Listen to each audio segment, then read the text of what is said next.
Magandang gabi mga kababayan, narito na po ang ating latest weather update. Huwag kalimutang i-like ang video na ito, i-share sa inyong mga kaibigan, mag-subscribe sa aming channel at i-click ang notification bell para lagi kayong updated sa lagay ng panahon. I-follow din kami sa aming Facebook page. Narito na ang weather update ngayong gabi ng Saturday, June 28, 2025. Sa kasalukuyan, ayon sa latest update ng PAGASA, walang mino-monitor na low pressure area o anumang bagyo sa loob ng Philippine Area of Responsibility. May cloud cluster sa northeastern part ng bansa, ngunit hindi ito nakaaapekto sa alinmang bahagi ng Pilipinas. Ang pangunahing nakaaapekto at nagbibigay ng mga pag-ulan ay ang southwest monsoon o habagat. Dahil dito, asahan ang maulap na kalangitan at mataas na posibilidad ng scattered rains and thunderstorms sa mga sumusunod na lugar: Pangasinan, Zambales, Bataan, Occidental Mindoro, Palawan, Albay, Sorsogon, buong Visayas. Paalala po sa ating mga kababayan, lalo na sa mga nakatira sa mga mabababang lugar at landslide-prone areas. Mag-ingat po tayo dahil sa posibleng pagbaha at pagguho ng lupa.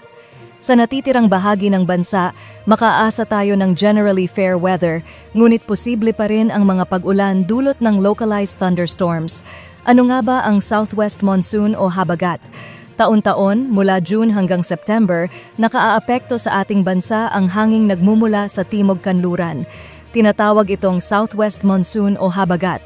Dahil ito ay galing sa equatorial region, mainit at may kasamang moisture ang hangin na nagdudulot ng kaulapan at mga pag-ulan, lalo na sa western section ng Pilipinas.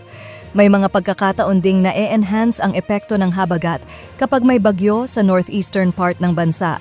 Samantalang minsan naman ay nasusuppress ito na tinatawag na monsoon break. Sa ngayon, aktibo at direktang naaapektuhan ng habagat ang ating bansa. Weather forecast for tomorrow, Sunday, June 29, 2025.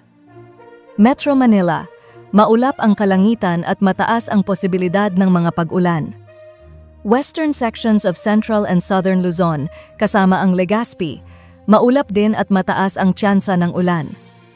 Natitirang bahagi ng Luzon, partly cloudy to cloudy skies with possible localized thunderstorms.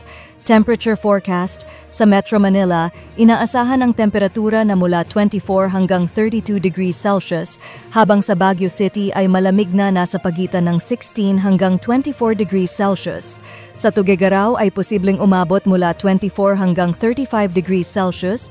Sa Legazpi naman ay inaasahang mula 24 hanggang 32 degrees Celsius, habang sa Puerto Princesa ay makakaranas ng temperaturang mula 25 hanggang 32 degrees Celsius.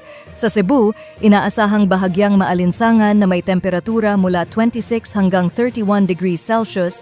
Sa Cagayan de Oro ay mula 24 hanggang 31 degrees Celsius at sa Davao ay posibleng umabot mula 25 hanggang 32 degrees Celsius. Sa ngayon, wala tayong gill warning o babala sa matataas na alon sa ating karagatan. Sa ating 3-day weather outlook, Monday to Wednesday, Metro Manila at Legazpi City, maulap at mataas ang posibilidad ng ulan sa susunod na 3 araw. Baguio City, partly cloudy to cloudy skies with chances of localized thunderstorms, mga pag-ulang pulo-pulo na maaaring umabot hanggang 2 oras. Metro Cebu, Iloilo, Tacloban City, Monday, apektado pa rin ng habagat. Tuesday, Wednesday, partly cloudy to cloudy skies na.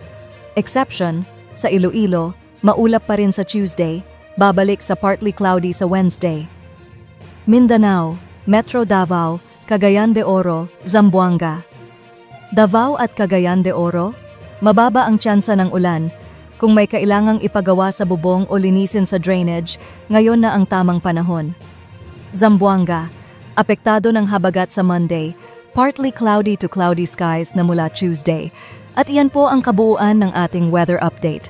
Para sa inyong kaligtasan at kaalaman, manatiling alerto sa lagay ng panahon. Kung nagustuhan ninyo ang video na ito, please don't forget to like, share, and subscribe. Ay click nyo na rin ang notification bell para lagi kayong updated sa mga susunod naming ulat panahon.